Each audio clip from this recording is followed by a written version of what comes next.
Hello, I'm Lesley Logan, and today we're going to do kneeling side kicks here on the mat. I'm also going to go into the transition of how you get there from leg pull back, also some tips for just modifying it if you're new to it.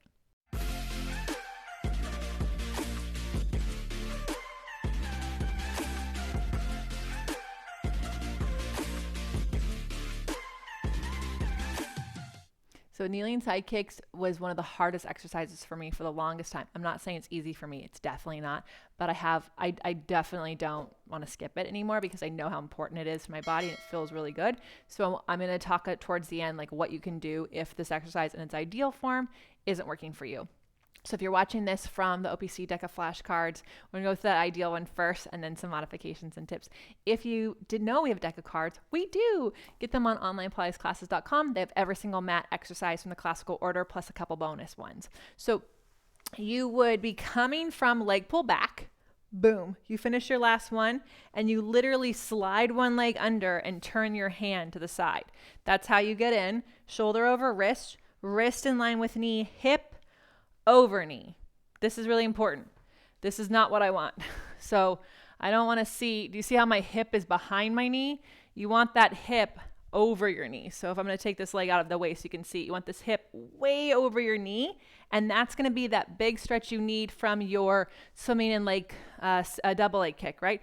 So you're coming here into this exercise. Before we do the actual variations you could do, it's really important that you line everything up. So if you tip over and your hand is here and now your hips are past your knee, but maybe still forward, you're not in the right position. So it's as important that the hip is over the knee and then over the knee. So front to back and side to side. Then top arm is behind your head, right? So you can push your head into your hand so your neck is long, shoulder over wrist. This leg lifts up. So it's a front, back. It's the same as the side leg kicks. And then you do circles in each direction. And then it's a bicycle. You reach the leg back. You pull the heel to your seat like a single leg kick or bicycle, high bicycle. Knee into your chest, kick forward, reach.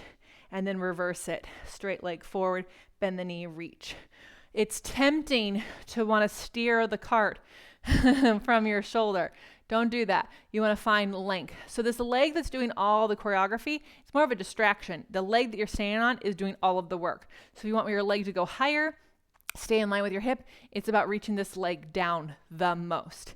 If you let that hip go back, if you're not reaching down to this leg, it doesn't matter how strong your other leg is, it's not going to go up. So here are some tips for learning how to do this exercise because trust me, you don't go from never doing it to doing all three of those variations. The first one is this, just practicing getting into the exercise. Tip, land, come up, tip, land. It is harder than it looks because you have to organize your waist to come up with you, okay? So that's an option to do. Another one is to tip, land, hold, and just hold this position and think my leg is going front and it's going back, and it's going front and it's going back. And then it's doing 3 circles. 1, 2, 3, reverse. 1, 2, 3. Then it's doing 3 bicycles, right? That is gonna help.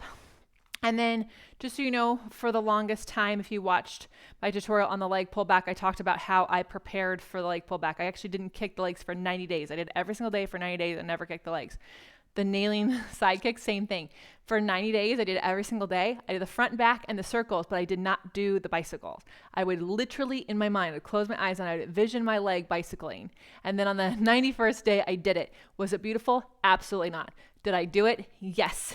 And that's what we're here to do, right? We're not here to be perfect at Pilates. We're here to practice it. And if you need help with that accountability, reminding yourself that it's a practice and not perfect, then I want you to join me at onlinepilatesclasses.com where we do life better.